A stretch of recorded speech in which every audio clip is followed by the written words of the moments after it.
सोचकर देखिए, एक असली हाई स्टेक्स स्पाई थ्रिलर, कोई फिल्मी कहानी नहीं बल्कि बिल्कुल 100% सच।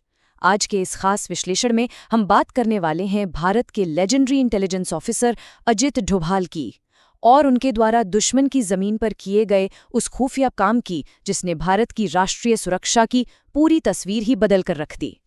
जरा सोचिए, क्या हो अगर किसी देश की परमाणु सुरक्षा का पूरा दारोमदार सिर्फ और सिर्फ एक अकेले अंडरकवर एजेंट के कंधों पर हो, वो भी दुश्मन के इलाके के बिल्कुल बीचों बीच, कोई बैकअप नहीं। एक ऐसी स्थिति जहां एक छोटी सी भी गलती का अंजाम सिर्फ और सिर्फ मौत होती है। चलिए सेक्शन 1 से शुरू करते हैं, द न्यूक्लियर थ्रेट। तो कहानी शुरू होती है भारत के परमाणु परीक्षण से। इसे देखते ही पाकिस्तान में खलबली मच गई और उन्होंने तुरंत फ्रांस और चीन की मदद से अपना खुद का सीक्रेट न्यूक्लियर प्रोग्राम शुरू कर दिया। अब हुआ ये कि फ्रांस को जब इसकी असलियत पता चली तो उसने अपने हाथ खींच लिए, लेकिन चीन डटा रहा। और हद तो तब हो गई जब पाकिस्तानी अधिकारी न्यूक्लियर टेस्ट की तैयारियों के लिए नॉर्थ कोरिया तक के चक्कर लगाने लगे। ये सब देखकर तत्कालीन प्रधानमंत्री इंदिरा गांधी ने एक बहुत ही कड़ा फैसला लिया। भारतीय खुफिया एजेंसियों को सीधे पाकिस्तान के अंदर अपने सीक्रेट एजेंट्स भेजने का आदेश दे दिया। अब आते हैं सेक्शन 2 पर, द परफेक्ट कवर। अब एक जासूस को दुश्मन के देश में रहने के लिए एक कवर चाहिए होता है, राइट? तो अजित डोभाल का ऑफिशियल कवर था भारतीय दूतावास में फर्स्ट सेक्रेटरी की पोस्ट, एकदम हाई प्रोफाइल और सुरक्षित दिखने वाली राजनीतिक नौकरी। लेकिन असली सच्चाई क्या थी? असली सच्चाई ये थी कि वो एक डीप कवर एजेंट थे, जिनका इकलौता काम पाकिस्तान के उस गुप्त परमाणु कार्यक्रम की पल पल की जासूसी करना था। मतलब दिन के उजाले में एक सम्मानित डिप्लोमैट और अंधेरे में एक खतरनाक जासूस। 7 साल, जी हाँ, पूरे 7 साल। ये कोई मामूली नंबर नहीं है। ये उस अकल्पनीय दिमागी मजबूती और हिम्मत का सबूत है जिसके दम पर उन्होंने पाकिस्तान के अंदर रहकर ये खौफनाक दोहरा जीवन जिया, वो भी करीब 6 से 7 सालों तक बिना किसी को जरा भी भनक लगे। अब बढ़ते हैं सेक्शन 3 की तरफ, अंडरकवर ट्रेडक्राफ्ट एंड इंटेल्स। ये जानकारी सच में किसी के भी रोंगटे खड़े कर सकती है। पाकिस्तान की कहूटा लेबोरेटरी, जहां ये सारा न्यूक्लियर टेस्टिंग का खेल चल रहा था, जाहिर है वहां परिंदा भी पर नहीं मार सकता था, इतनी कड़ी सुरक्षा थी। तो फिर उसकी निगरानी कैसे की जाए? डोभाल साहब ने एक तरकीब निकाली। वो एक भिखारी का भेष बनाकर उस हाई सिक्योरिटी इलाके में बेखौफ घुमा करते थे। किसी को रत्ती भर भी शक नहीं हुआ कि सड़क पर बैठा ये भिखारी असल में भारत का एक मास्टरमाइंड जासूस है, जो उनके सबसे बड़े राज स्कैन कर रहा है।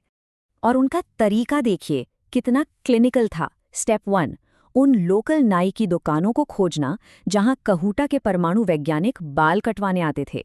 स्टेप 2, वहां से उन वैज्ञानिकों के काटे गए बालों के सैंपल चुपचाप इकट्ठा करना। और स्टेप 3, उन बालों को बेहद सीक्रेट तरीके से भारत भिजवाना, ताकि लैब्स में ये टेस्ट किया जा सके कि उनमें कोई रेडिएशन या केमिकल मार्कर्स तो नहीं है ना? बिल्कुल माइंड ब्लोइंग। लेकिन बात सिर्फ बाहर बैठकर निगरानी करने तक नहीं रुकी। उन्होंने ह्यूमन इंटेलिजेंस का एक तगड़ा नेटवर्क खड़ा कर दिया।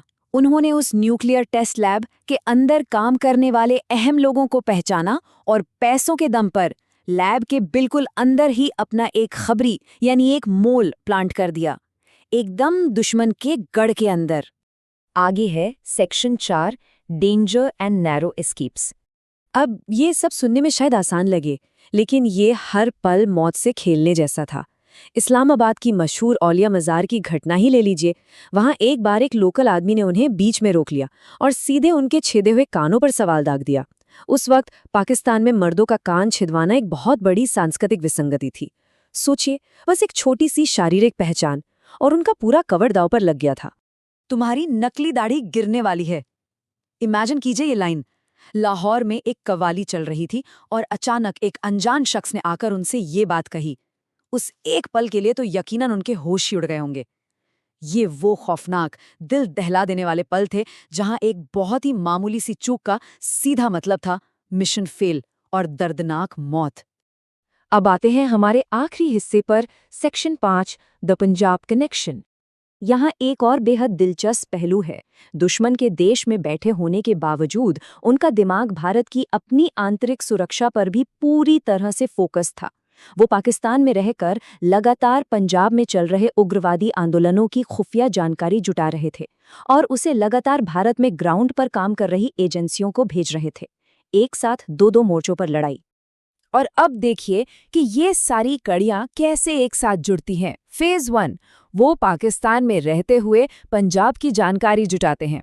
फेज 2, 1988 में भारत सरकार उन्हें वापस बुला लेती है। और फेज 3, अपनी उसी पाकिस्तानी संस्कृति, उर्दू लहजे और अंडरकवर समझ का इस्तेमाल करके वो ऑपरेशन ब्लैक थंडर को सफलतापूर्वक अंजाम देते हैं। स्वर्ण मंदिर के अंदर वो एक पाकिस्तानी ISI एजेंट बनकर गए थे, यानी उनकी वो पाकिस्तानी अंडरकवर पहचान भारत के एक सबसे बड़े ऑपरेशन की सफलता की कुंजी बन गई। तो आज के इस विश्लेषण को खत्म करते हुए एक बहुत बड़ा सवाल जहन में आता है। इतिहास के ऐसे कितने अहम पल होंगे जो पूरी तरह से उन लोगों ने खामोशी से तय किए हैं, जो दुश्मनों के बीच एक साए की तरह चलते हैं। ये कहानी सिर्फ एक एजेंट की हिम्मत की नहीं है, बल्कि उन अनगिनत गुमनाम ऑपरेशंस का सबूत है जो किसी भी देश की सुरक्षा के लिए हमेशा पर्दे के पीछे चलते रहते हैं।